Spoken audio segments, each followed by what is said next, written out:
श्री शिव पुराण रुद्र संहिता तृतीय खंड अध्याय 4। मैना को प्रत्यक्ष दर्शन देकर शिवा देवी का उन्हें अभीष्ट वरदान से संतुष्ट करना तथा मैना से मैनाक का जन्म। नारद जी ने पूछा, पिताजी, जब देवी दुर्गा अंतर्ध्यान हो गईं और देवगण अपने अपने धाम को चले गए, उसके बाद क्या हुआ?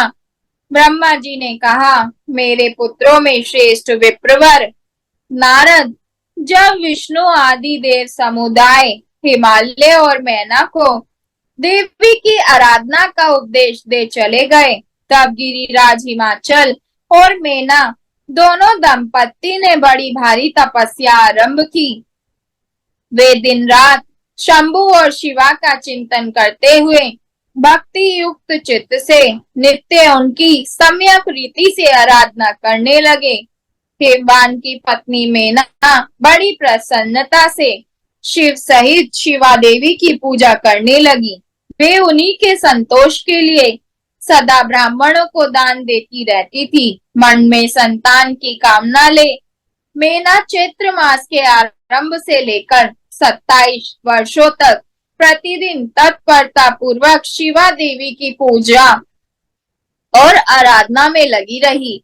वे अष्टमी को उपवास करके नवमी को लड्डू, बलि सामग्री, पीठी, खीर और गंध पुष्प आदि देवी को भेंट करती थी। गंगा के किनारे औषधि प्रस्थ में उमा की मिट्टी की मूर्ति बनाकर नाना प्रकार की वस्तुएं समर्पित करके उसकी पूजा करती थी। मैना देवी कभी निराहार रहती, कभी व्रत के नियमों का पालन करती, कभी जल पीकर रहती और कभी हवा पीकर ही रह जाती थी।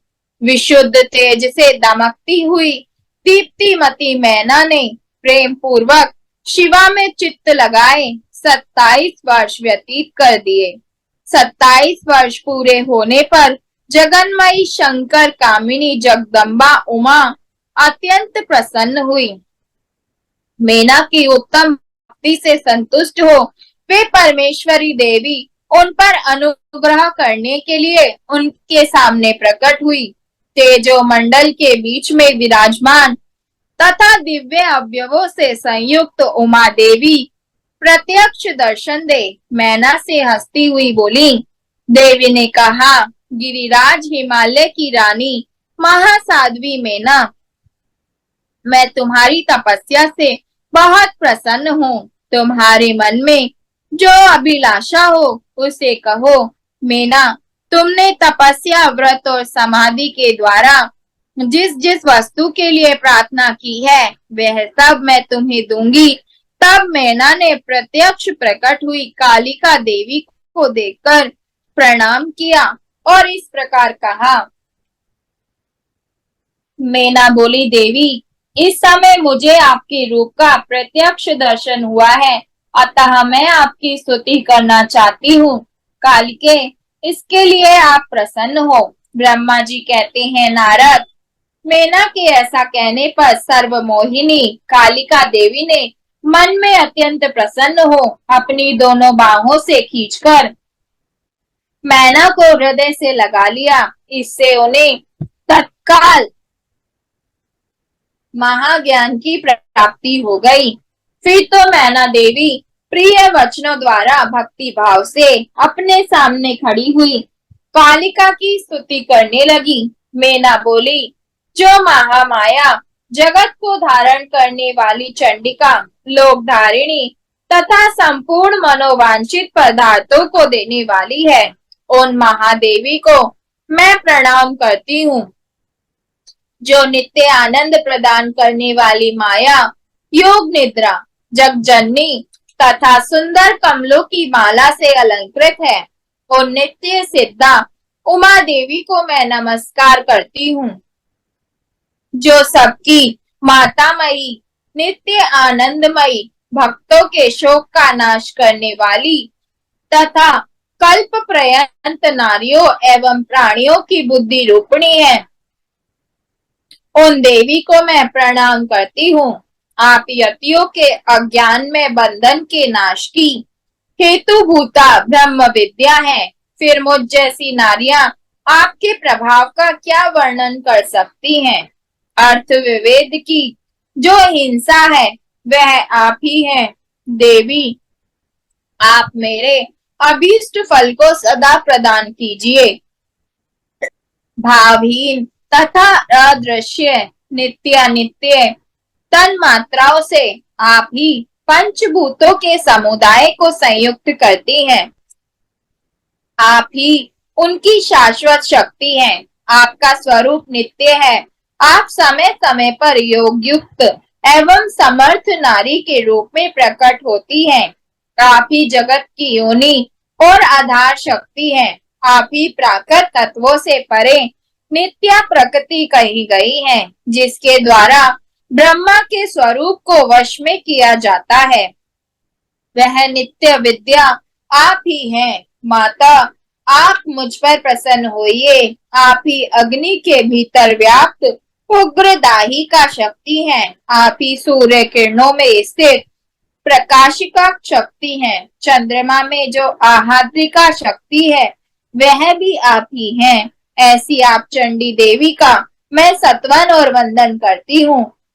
आप स्त्रियों को बहुत प्रिय हैं। उद्वैता ब्रह्मचारियों की ध्येयभूता नित्य ब्रह्म शक्ति भी आप ही हैं। संपूर्ण जगत की वांछा तथा श्री हरि की माया भी आप ही हैं, जो देवी इच्छा अनुसार रूप धारण करके सृष्टि पालन और संहारमयी हो उन कार्यों का संपादन करती है, तथा ब्रह्मा विष्णु एवं रुद्र के शरीर की भी हेतुभूता है, वे आप ही हैं। देवी, आज आप मुझ पर प्रसन्न हो। आपको पुनः नमस्कार है। ब्रह्मा जी कहते हैं, नारद, मेना के इस प्रकार स्तुति करने पर दुर्गा कालिका ने पुनः उन मेना देवी से कहा, तुम अपना मनोवांछित वर मांग लो। हिमाचल प्रिय, तुम मुझे प्राणों के समान प्यारी हो। तुम्हारी जो इच्छा हो वह मांगो, उसे मैं निश्चय ही दे दूंगी। तुम्हारे लिए मुझे कुछ भी अदय नहीं है। महेश्वरी उमा का यह अमृत के समान मधुर वचन सुनकर हिमगिरी कामिनी मेना बहुत संतुष्ट हुई और इस प्रकार बोली, शिवे, आपकी जय हो, जय हो। उत्कृष्ट ज्ञान वाली महेश्वरी जगदम्बिके, यदि मैं वर पाने के योग्य हूँ तो फिर आपसे श्रेष्ठ वर मांगती हूँ। जगदम्बे, पहले तो मुझे 100 पुत्र हो, उन सबकी बड़ी आयु हो, वे बल पराक्रम से युक्त तथा रिद्धि सिद्धि से संपन्न हो। उन पुत्रों के पश्चात मेरे एक पुत्री हो, जो स्वरूप और गुणों से सुशोभित होने वाली हो। वह दोनों कुलों को आनंद देने वाली तथा तीनों लोकों में पूजित हो। जगदम्बिके, शिवे, आप ही देवताओं का कार्य सिद्ध करने के लिए मेरी पुत्री तथा रुद्रदेव की पत्नी होइए और तदनुसार लीला कीजिए। ब्रह्मा जी कहते हैं, नारद, मेनका की बात सुनकर प्रसन्न हृदया देवी उमा ने उनके मनोरथ को पूर्ण करने के लिए मुस्कुराकर कहा। देवी बोली, पहले तुम्हें 100 बलवान पुत्र प्राप्त होंगे, उनमें भी एक सबसे अधिक बलवान और प्रधान होगा, जो सबसे पहले उत्पन्न होगा। तुम्हारी भक्ति से संतुष्ट हो, मैं स्वयं तुम्हारे यहाँ पुत्री के रूप में अवतीर्ण होंगी और समस्त देवताओं से सेवित हो उनका कार्य सिद्ध करूंगी। ऐसा कहकर जगत दात्री परमेश्वरी कालिका शिवा मेनका के देखते देखते वहीं अदृश्य हो गई। तात माहेश्वरी से अभिष्ट वर पाकर मेनका को भी अपार हर्ष हुआ। उनका तपस्या जनित सारा कलेश नष्ट हो गया। मुनि फिर काल कर्म से मेना के गर्भ रहा और वह प्रतिदिन बढ़ने लगा। समय अनुसार उसने एक उत्तम पुत्र को उत्पन्न किया, जिसका नाम मैनाक था। उसने समुद्र के साथ उत्तम मैत्री बांधी। वह अद्भुत पर्वत नाग वधुओं के उपभोग का स्थल बना हुआ है। उसके समस्त अंग श्रेष्ठ हैं। हिमालय के 100 पुत्रों में वह सबसे श्रेष्ठ और महान बल पराक्रम से संपन्न है। अपने से या अपने बाद प्रकट हुए समस्त पर्वतों में एकमात्र मैनाक ही पर्वतराज के पद पर प्रतिष्ठित है।